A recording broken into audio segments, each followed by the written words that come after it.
All right, y'all, let's jump right into this video. Giants are going to fall to 2-7 on the year, losing 30-6 to the Las Vegas Raiders in Las Vegas. And this was just a very, very, very bad performance by this Giants team. I mean, what can go wrong will go wrong. When you hear this saying, it can't get any worse than this, us as Giants fans know that it absolutely can get worse. It absolutely can get worse. And it most likely will. And in my honest opinion, listen, you can have your opinions on Daniel Jones. You could be upset where he was drafted, the contract he was given. That's all fine. You could be upset at that. I will never root on a player's downfall that wears New York Giants blue. I will never root on a player's downfall as long as he is on the team. And while I do feel that Daniel Jones was rushed back from his second neck injury that he suffered as a New York Giant, he goes out there and he plays, gets a knee injury. And you hate to see it. You really hate to see it. Because, look, I mean, we all know that going down this stretch, I think a lot of you watching this video can agree with me here that this was going to be his stretch where he needed to prove the Giants otherwise that they should not draft his replacement in this upcoming draft.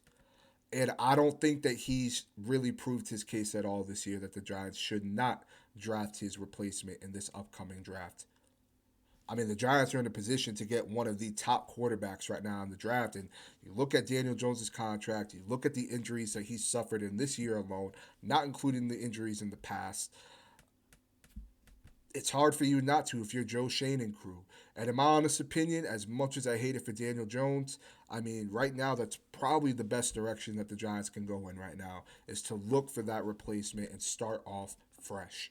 Now, Daniel Jones, despite the injury, he was 4 of 9 for 25 yards. He looked uncomfortable in the backfield. He looked very scared, in my opinion. He wasn't playing confidently. He was throwing inaccurate balls, missed Jalen Hyatt wide open. I thought he threw a pretty solid ball early in the game to Jalen Hyatt, but Jalen Hyatt, listen, I'm not going to say that he should have caught it in bounds. It was a beautiful catch regardless. But we're talking inches here. If we're being real, so I'm not going to be too upset at that. But Daniel Jones just did not look like himself out there. He looked like a shell of himself, and he did not look right whatsoever. So again, you can have your opinions on him, but I'll never root for a player to get injured on the New York Giants, or let alone any player to get injured throughout the league. That's very bush league. Tommy DeVito. Tommy, listen, Tommy DeVito to me, look, you really can't have too much expectations on the dude. To me, he played at the caliber that of expectations. Unfortunately, he had 2 interceptions. He had some moments where he showed some signs of hope and maybe we can build a drive here. But other than that, I mean, he was inaccurate. He made some pretty bad decisions. There was some throws, and I'm kind of scratching my head. But there was some moments. We saw a nice pass to Darius Slayton up the sideline in the third quarter. You see a nice 11 play, 80-yard drive by Tommy DeVito and crew, finding Wan'Dale Robinson in the end zone. That's all fine, but I didn't really have too many expectations for Tommy DeVito in the first place. So to me, I'm not going to get too hard on him. Was it the performance you want to see? Absolutely not. But at the end of the day, what more can you expect from an undrafted quarterback? Offensive line. And we're going to talk about the offense too after the offensive line. But the offensive line gave up 8 sacks. You get Evan Neal back. You get Andrew Thomas back. You're hoping that the offensive line can play better. I thought that Andrew Thomas had a pretty solid game. You really didn't hear his name get called too much, actually, if at all. Evan Neal, despite that false start on the 4th and 1 on the first drive, I thought put together a quietly decent game today going against Max Crosby. Despite Max Crosby having 3 sacks on the game, I thought that Evan Neal played fairly decent. Now, the offense as a whole, and the offensive line, again, inconsistent, especially in the run game. You give up 8 sacks, you're not going to win anything. And the Giants, listen, outside the last couple weeks, the Giants have been giving up a lot of sacks this year, and obviously we have seen what it's done to Daniel Jones. We've seen what it's done to this offense. It's not good, and right now the offensive line is a problem. Now, Crosby, he's Max Crosby. You're not going to be able to completely shut him down. I said in my last video that Max Crosby was going to win some matchups, but we need to limit those matchups that he wins. And obviously, that was not the case here. He lived in the backfield. A lot of defenders for the Raiders lived in the backfield. This was just, again, just a very bad performance by this Giants team. Now, you look at the defensive side of the ball. I thought that, this Giants defense, they were definitely missing Leonard Williams. Now, would they have been better with Leonard Williams in the lineup? I don't think they would have been much better. I think, it wouldn't have really made that much of a difference. But I think in the run game, he was heavily missed. I think at certain moments, he was heavily missed. I'm not sure why Jordan Riley is not playing. I mean, you drafted him for a reason. He showed spurts of, pretty good film. But in my honest opinion, I thought this Giants team missed Leonard Williams today. Deontay Banks, listen, he didn't have a good game today whatsoever. I thought that this was probably one of his, worst performances that we've seen this year, despite the fact that he's been putting together a very solid rookie year. This wasn't a good performance by him today whatsoever. There were some moments where, you tip your cap to him, but at the same time, there's plays where he's getting beat.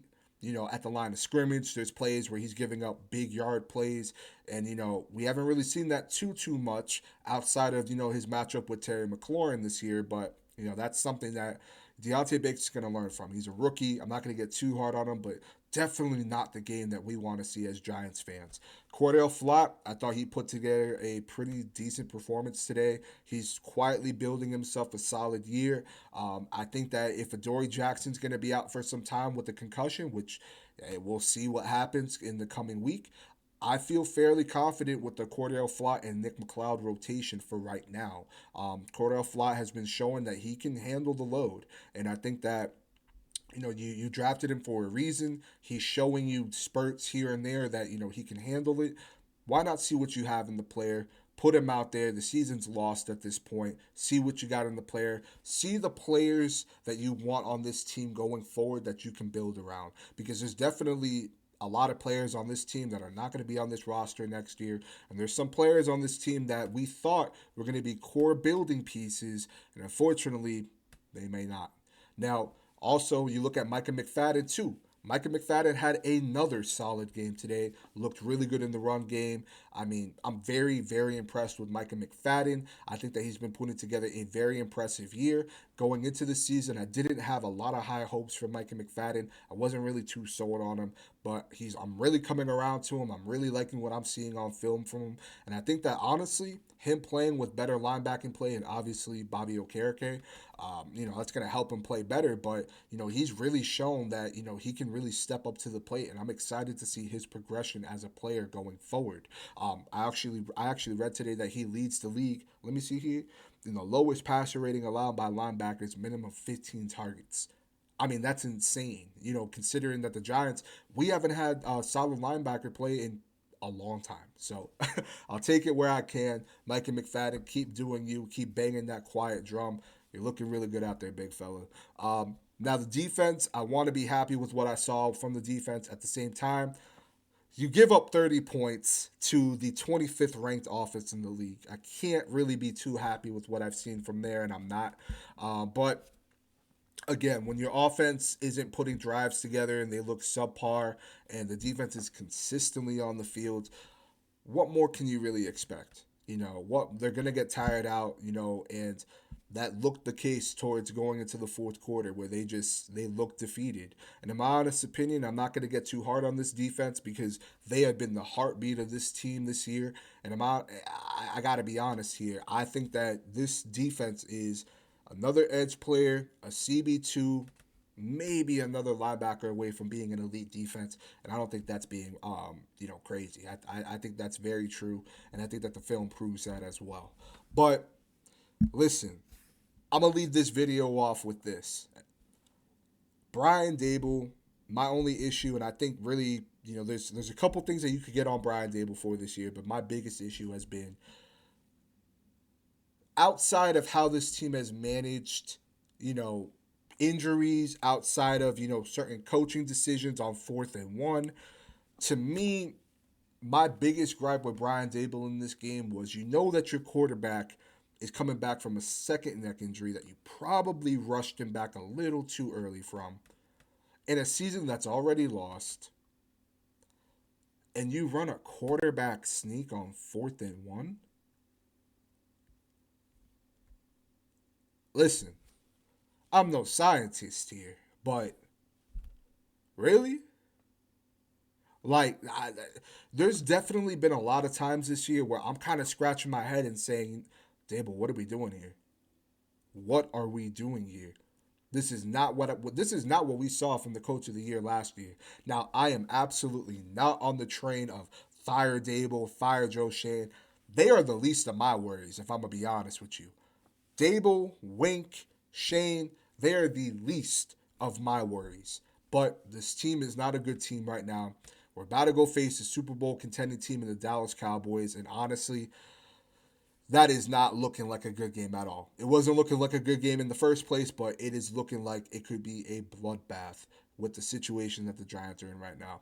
But I think a lot of Giants fans are kind of on to the draft. Me, and as well as you guys watching this video, I'm going to keep taking it week by week. I'm going to enjoy it while we can. And yeah, we'll work our way to the draft, and we'll definitely have, coverage for the draft. Believe that. But again, not a good game by the Giants. This isn't a good year for the New York Giants team, and they really had to get back to the drawing board. So let us know your thoughts below. Again, 2-7 on the year, 30-6 to Las Vegas Raiders. Prayers up for Daniel Jones, Evan Neal, and Adoree Jackson. Really hope these guys are okay, and you gotta hope that Daniel Jones did not tear his ACL, because if not, the dark cloud over the Giants just got bigger. So let us know your thoughts below, and we'll see you guys on the next video. Peace.